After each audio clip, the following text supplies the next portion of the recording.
오늘은 조동사 샬에 대해서 설명을 할게요. 조동사 샬은 보통 무엇을 해야 한다 라는 식으로 해석을 하는데, 조동사 샬의 본래의 의미는 무엇이 된다라거나 무엇이 될 것이다 라는 뜻을 가지고 있습니다. 무엇을 해야 한다라는 것은 의무를 나타내는 표현이고, 본래는 피동적인 의미를 가져서 무엇이 된다, 아니면은 말하는 사람이 자신의 판단을 나타내서 무엇이 될 것이다 라는 뜻을 갖습니다. 조동사 샬은 예전에는 will하고 shall을 같이 연계를 해가지고요, 뭐 will, shall, shall이라든가 shall, will, will 이런 식으로 해서 암기를 했는데, 이 부분은 상당히 문제가 많습니다. 그게 전적으로 틀리다라고 할 수는 없지만은 근본적으로는 잘못된 부분이 있습니다. 그것이 왜 그러냐면은, 예전에는 그 문장을 해석을 하는데 문장의 주어를 중심으로 해석을 했어요. 그러다 보니까는 거기서 발생하는 오류였죠. 문장이라는 것은 문장의 주어를 중심으로 해석을 할 것이 아니고요, 말하는 사람을 중심으로 해석을 해야 됩니다. 여기서 문장에서 말하는 사람이라고 한다면은 쉽게 얘기하면 나죠. 내 입장에서 해석을 해야 된다는 겁니다. 그렇게 되면은 will, shall, shall이라든가 shall, will, will이라거나 뭐 이런 식으로 해서 뭐 억지로 암기를 하는 그럴 이유가 없어집니다. 그러면은 남는 거는 그거죠. will하고 shall의 뜻만 제대로 이해를 하면은 will, shall에 대한 이해는 충분히 할 수가 있게 됩니다. 보통 will은 무엇을 할 것이다 라거나 단순 미래로서 무엇일 것이다 라고 하는데, shall의 경우는 무엇이 될 것이다 라는 피동적인 의미를 갖습니다. shall의 본래의 뜻을 문장을 예를 들어 보면은요, 나는 내년이면 20살이 된다 라고 하면은 I will be 20가 될까요? I shall be 20가 될까요? 이때는 I shall be 20 next year가 되죠. I will be 20 next year라고 하면은 나는 내년에 20살을 할 거야 라는 어떤 자기가 능동적으로 무엇을 하겠다라는 그런 의미가 되지만은, I shall be 20 next year라고 하면은 나는 내년이면 20살이 된다. 그런데 20살이 되는 것은요, 내가 20살을 하겠다고 해서 나 오늘부터 20살이야 한다고 해서 되는 게 아니죠. 그건 인정을 받지를 못하죠. 왜냐하면은 출생 연도가 있기 때문에 거기서 이제 역산을 하면은 너 아직 미성년자다, 이건 뭐 금방 들통이 나죠. 그런데 20살이 되는 것은요, 시간이 지나면은 시간의 어떤 순차에 의해 가지고 20살이 되게 돼 있죠. 그리고 이건 내가 피하고 싶어도 피할 수가 없는 겁니다. 나 20살 안 할 거야 하고 버텨도 너 20살이야 하면은 20살인 거죠. 이거는 어떤 순리에 의한 거죠. 순리적으로 내가 20살이 되는 거는 정해져 있습니다. 이거는 일종의 자연 법칙이라고도 볼 수가 있는데요. 자연 법칙인 경우는 그런 게 있죠. 동쪽과 서쪽이 만날 수가 있나요? 동쪽과 서쪽은 만날 수가 없습니다. East is east, west is west, and never the twain shall meet. 이거는 키플링이라는 사람이 한 말인데요. 동쪽은 동쪽이고 서쪽은 서쪽이다. 그리고 그 둘은 결코 만날 수가 없다. 만날 수 없게 될 것이다. 가 본래의 의미죠. 이거는 자연 섭리죠. 동쪽은 동쪽이고 서쪽은 서쪽인데 이 둘이 만나게 되는 일은 없다. 뭐 이거는 어떤 비유적인 표현으로도 사용을 할 수가 있는 건데요. 또 다른 예를 들면은 You shall not touch it. 너는 그것에 손을 대면 안 된다. 너는 그것에 손을 댈 수가 없다가 되는데, 이것의 목적어를 한번 바꿔서 볼게요. You shall not touch this hot stove 라고 하면은 너는 이 뜨거운 난로에 손을 대면 안 된다 라는 의미거든요. 그게 왜 그럴까요? 왜 shall을 썼을까요? shall의 의미는 뭐뭐 하게 된다 라는 뜻인데, 하게 된다를 부정을 하니까는 해서는 안 된다죠. 그러니까는 너는 이 뜨거운 난로에 손을 대면 안 된다라는 뜻인데, 어째서 그러냐는 거죠. 그거는 뜨거운 난로에 손을 대면은 내 손이 데이게 되죠. 이거는 자연 법칙입니다. 이거는 손을 안 댈 수 있는 사람이 있으면 나와보라고 하세요. 뜨거운 난로에 손을 댔는데, 맨손으로 손을 댔는데 손을 안 댈 수 있는 사람이 있나요? 누구나 손을 대게 되죠. 그러니까는 이때는 you shall not touch it이라고 한 겁니다. 그러면은 앞에서 예문을 든 you shall not touch it이라고 하면은요, 그 it이 무언지는 몰라요. 그렇지만은 이 말을 한 사람은 그거죠. 자기한테는 이게 그렇게 중요한 물건이에요. 그러니까는 너는 거기에 손을 대면 안 돼. 이거는 자기가 정한 거죠. 이렇게 쉘은 자연적으로 정해진 일이거나 자기가 정해서 그렇게 하면 안 된다 라고 할 때도 샤를 사용을 하는 겁니다. 그러니까는 쉘에는 피동의 의미가 있죠.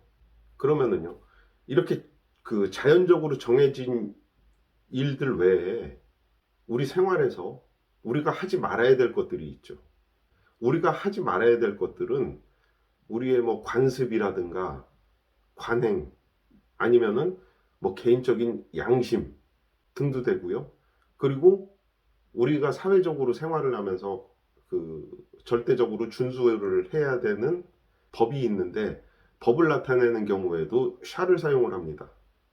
예를 들면은요, 우리나라 그 헌법 1조를 보면은 The Republic of Korea shall be a democratic republic입니다.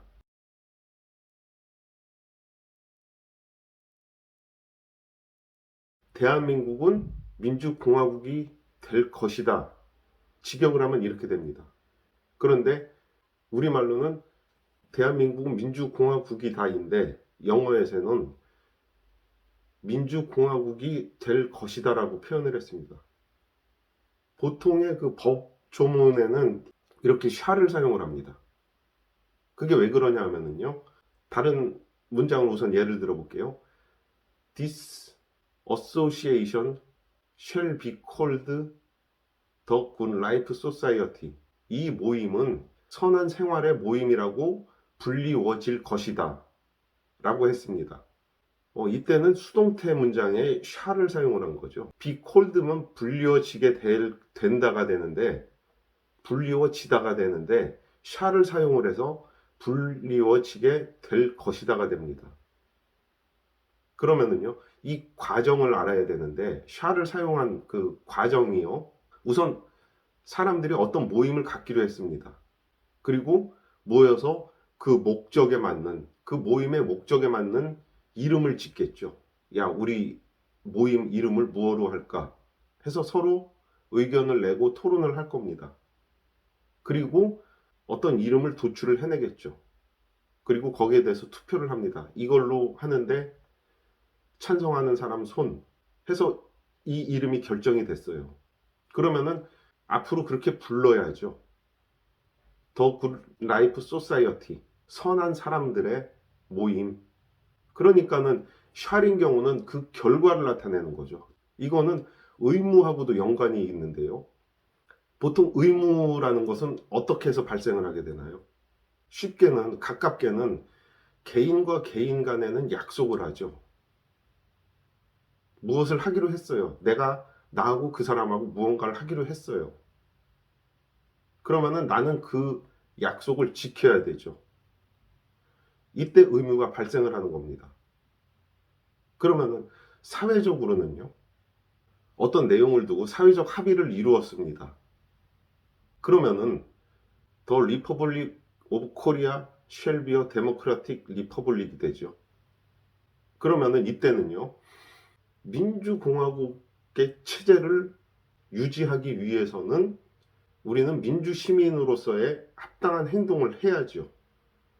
그리고 뭐 덕군 라이프 소사이어티의 회원이라면은 이 회원들 또한 그 모임의 목적에 맞는 행동을 해야 됩니다. 이게 의무죠. 그러니까는 흔히 뭐 의무에 대해서 그 샤를 사용을 한다고 하는데 그 이유가 있는 거죠. 단지 의무만을 설명을 할 게 아니라 의무라는 것이 어떻게 해서 이루어지느냐 이거를 설명을 해야 되는데 이 부분은 다 빼먹어요. 그래 놓고 그냥 의무니까는 샤를 쓴다. 그게 아니죠. 법을 정했으면은요. 사람들이 그것을 지켜야죠. 그래야지 그 법을 제정한 의미가 있게 되고요. 그리고 그 법을 제정하기 전에는 그만큼 어떤 문제가 있기 때문에 앞으로는 이렇게 하자. 지금까지 해온 것처럼 하지 말고 이렇게 하자라고 정한 겁니다. 이게 사회적 합의죠. 그러니까 사회적 합의라는 거는 개인 간의 약속이 아니고요. 사회 전반적인 계층이라고 할까요? 모든 그 사람들의 의견을 수렴을 하는 거죠. 그래서 사회적 합의로 도출이 되는 거고 그렇게 되면은 그거는 우리가 준수를 해 나가야 되죠. 그렇기 때문에 지켜야 된다, 지켜야 될 것이다 라는 의미로서 샤를 사용을 하는 겁니다. 이거를 다른 말로 하면은 자연적 현상하고 사회적 현상인데 이 둘의 공통점이 뭐냐면요. 자연적인 현상은 그렇게 정해져 있는 거예요. 이미 자연적으로 정해져 있어서 이건 어떻게 거스를 수가 없는 겁니다. 그런데 사회적 현상 같은 경우는 이건 사람들이 정한 거죠.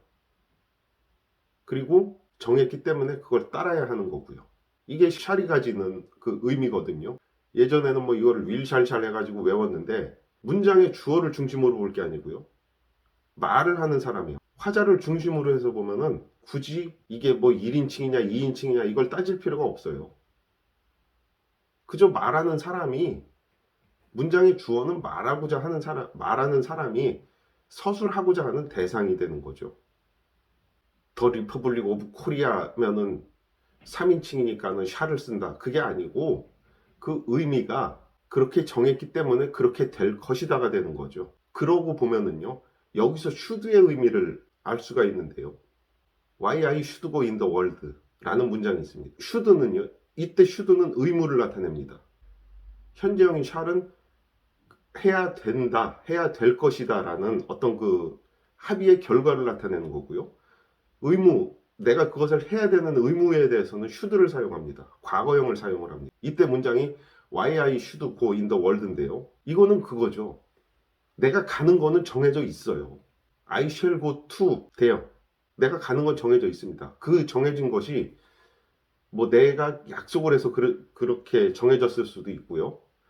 아니면은 어떤 누가 가야 되는데 제비뽑기를 했어요. 그래서 내가 당첨이 됐습니다. 그래서 내가 가기로 정해져 있어야 돼요. 아니면은 내가 거기 가는 거는 이제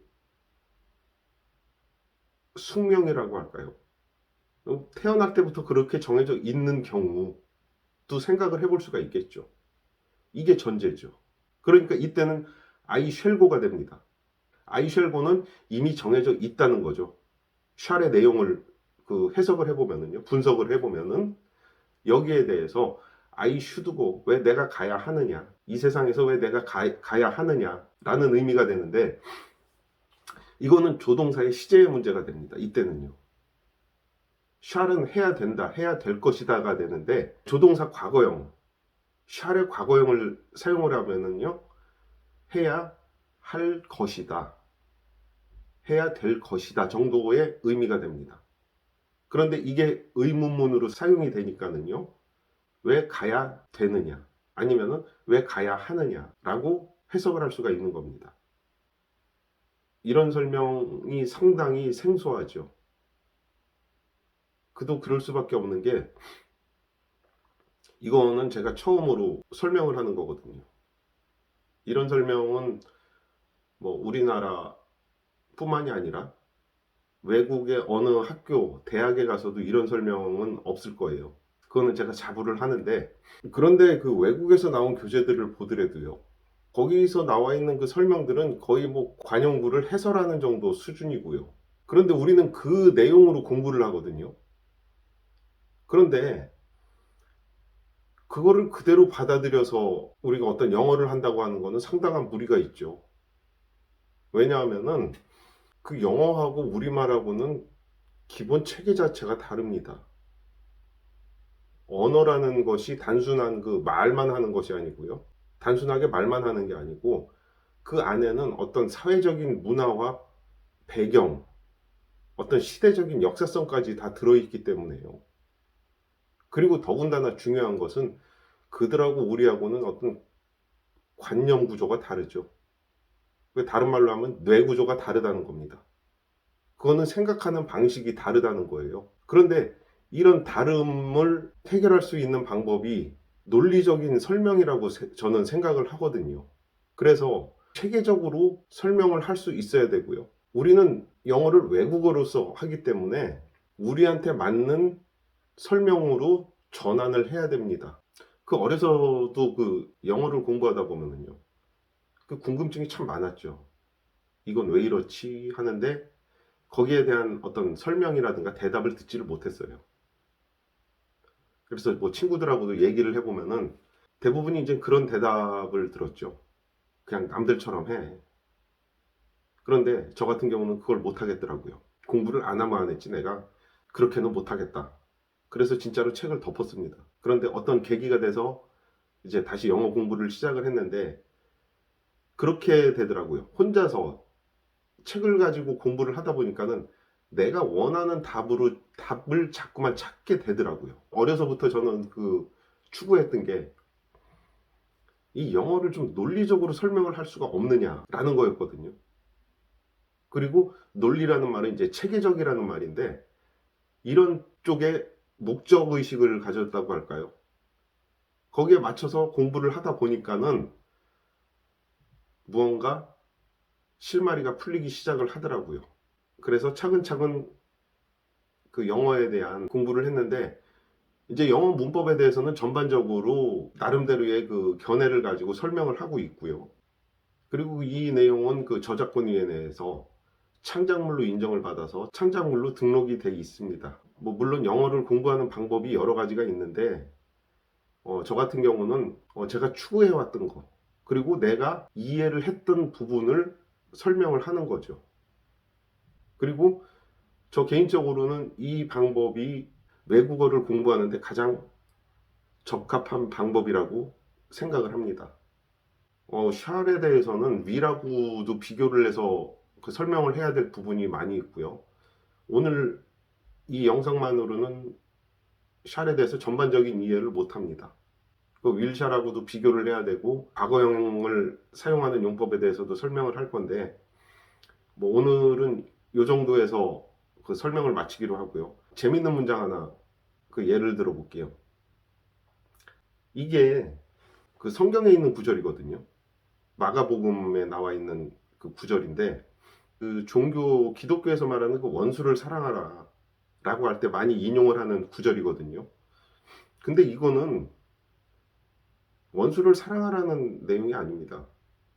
물론 이 구절 앞에도 그 내용이 있는데 그거는 이제 그 악한에 대해서 악한 사람에 대해서 대항을 하지 말라는 그 구절이 있고요. 그리고 이 구절이 나옵니다. 이거는 원수를 사랑하라는 내용하고는 전혀 연관이 없는 내용입니다. 이때 D는 U의 고어형이죠. 예전에는 이제 인칭에 대해서 D라고 사용을 했답니다. D는 본래는 이제 다우인데 2인칭의 주격은 이제 다오고요. D 같으면은 목적격이고 다이는 이제 소유격이죠. 스마잇은 때리다라는 의미가 되죠. 너의 오른쪽 뺨을 때리거든 나머지 쪽을 대줘라. 그런데 이게 어떻게 해서 원수를 사랑하라는 전혀 반대의 의미로 해석이 되는지 모르겠습니다. 이거를 지금까지 제가 설명한 대로 해석을 해보면요. 쉘 스마이트라고 한다면은 내가 맞을 짓을 했다는 거예요. 내가 잘못했다라는 얘기죠. 어느 사람이 됐건 간에 내 뺨을 때릴 정도로 내가 잘못을 했다는 얘기예요. 그렇게 되면은 그 얘기죠. 그렇게 되면은 뺨 한쪽 맞으면 해결될 문제인데 그게 아니라 나머지 쪽까지 뺨을 내밀어라. 그 얘기는 그거죠. 내가 잘못을 했으면은 네가 잘못한 것만을 용서를 구하지 말고 배 이상의 용서를 구하라. 이런 의미죠. 이게 어떻게 해서 원수를 사랑하라 라는 뜻이 되는지 그거는 모르겠습니다. 요즘 또 성경에는 또 이런 식으로 써 있지가 않죠. If someone strike your 뭐 right 책이라고 돼 있는데 그게 뭐 정확한지는 모르겠는데 한번 읽었던 기억이 있습니다. 그런데 제가 봤을 때는 옛날 버전이 더 좋은 것 같아요. 사람이 뭔가 좀 합리적으로 받아들일 수 있는 그런 내용이 있는 것 같습니다. 제가 뭐 종교에 대해서까지는 어떻게 언급을 못 하겠는데 성경 구절에 있는 문맥만을 해석을 하면은 그렇다는 얘기입니다.